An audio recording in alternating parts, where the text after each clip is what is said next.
எல்லாருக்கும் வணக்கங்க. இன்றைக்கி நம்ம எண்ணெய் கத்திரிக்காய் குழம்பு எப்படி பண்ணலாம் அப்படின்னு பார்க்கலாம்.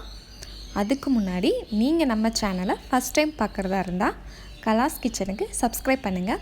கூடவே பக்கத்தில் உள்ள அந்த பெல் பட்டனையும் கிளிக் பண்ணிக்கோங்க. வாங்க நம்ம இப்போது வீடியோக்குள்ளே போகலாம். ஃபஸ்ட்டு நான் ஒரு 5 கத்திரிக்காய் ஒரே சைஸில் எடுத்திருக்கேன். இதோட அடிப்பாகத்தில் இந்த மாதிரி எக்ஸ் மாதிரி கட் பண்ணிக்கோங்க. ஃபுல்லாக கட் பண்ணக்கூடாது, பாதி அளவு கட் பண்ணிக்கோங்க. இந்த மாதிரி எல்லா கத்திரிக்காயும் கட் பண்ணி நம்ம எடுத்துக்கலாம். ஒரு பேன் நல்லா சூடானதும் அதில் 4 டேபிள் ஸ்பூன் அளவு நல்லெண்ணெய் எடுத்துக்கோங்க. எண்ணெய் காஞ்சதும் அதில் நம்ம கட் பண்ணி வச்சுருக்கிற கத்திரிக்காவை போட்டு நல்லா வதக்கிடலாம் எண்ணெயிலேயே. இது ஒரு 6லேருந்து 7 நிமிஷம் நல்லா வதக்கிடுங்க மீடியம் ஃப்ளேமில். இந்த மாதிரி கத்திரிக்காய் கலர் சேஞ்ச் ஆனதும் இதை நம்ம தனியாக எடுத்து வச்சிடலாம்.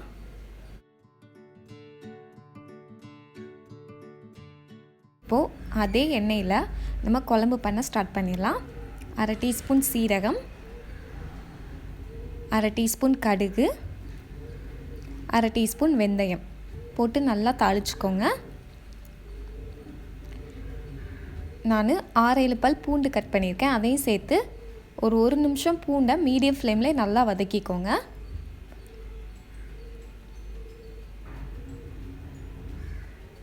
இப்போ பாருங்கள், பூண்டு நல்லா வதங்கிடுச்சு. நான் அதில் ஒரு 1/2 கப் சின்ன வெங்காயம் சேர்க்குறேன், அதையும் நல்லா வதக்கிக்கோங்க. இந்த மாதிரி வெங்காயம் நல்லா வதங்கினதும் நான் ஒரு பெரிய சைஸ் தக்காளி கட் பண்ணி வச்சுருக்கேன், அதையும் சேர்த்து நல்லா மிக்ஸ் பண்ணிவிட்டு வதக்கிக்கோங்க. இதை ஒரு 2 நிமிஷம் மூடி வச்சு வதக்கிடலாம். இப்போ 2 நிமிஷம் ஆயிடுச்சு. தக்காளி இந்த மாதிரி பாதி வதங்கினதும் நம்ம பொடி ஆட் பண்ணிக்கலாம். நான் 1/2 டீஸ்பூன் மஞ்சள் பொடி, 1/2 டீஸ்பூன் காஷ்மீர் சில்லி பவுடர். நான் இது கலருக்காக தான் யூஸ் பண்ணுறேன், காரத்துக்கு இல்லை. அப்புறம் 2 டீஸ்பூன் குழம்பு பொடி, 1/2 டீஸ்பூன் மல்லிப்பொடி. உங்கள்கிட்ட குழம்பு பொடி இல்லை அப்படின்னா நீங்கள் 1 டீஸ்பூன் மிளகாய் பொடியும் 2 டீஸ்பூன் மல்லிப்பொடியும் சேர்த்துக்கோங்க, கரெக்டாக இருக்கும். இந்த மாதிரி பொடி போட்டதுக்கப்புறம் எல்லாத்தையும் மிக்ஸ் பண்ணிவிட்டு மூடி வச்சிடலாம். நான் ஒரு லெமன் சைஸ் புளி எடுத்திருக்கேன், இந்த இதை கரைச்சி வச்சுக்கலாம். இப்போ கரெக்டாக ஒரு 2 நிமிஷம் நல்லா பொடியெல்லாம் பச்சை வாசனை போகிற அளவு நல்லா வெந்திருக்கு. பாருங்கள், எண்ணெயெல்லாம் பிரிஞ்சு வந்திருக்கு. இந்த டைமில் 3/4 கப் புளி தண்ணியும் 1/4 கப் தண்ணியும் ஆட் பண்ணிக்கோங்க. இந்த கன்சிஸ்டன்சி போதுமானதாக இருக்கும் நம்மளோட எண்ணெய் கத்திரிக்காய் குழம்புக்கு.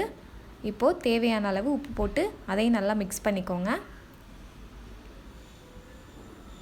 இதை ஒரு 3லேருந்து 4 நிமிஷம் மீடியம் ஃப்ளேமில் நல்லா கொதிக்க விடலாம். பாருங்கள், நல்லா கொதித்து எண்ணெயெல்லாம் பிரிஞ்சு வந்திருக்கு. இந்த டைமில் நம்ம எண்ணெயில் ஃப்ரை பண்ணி வச்சுருக்கிற கத்திரிக்காவை ஒன்று ஒன்றா சேர்த்துக்கலாம்.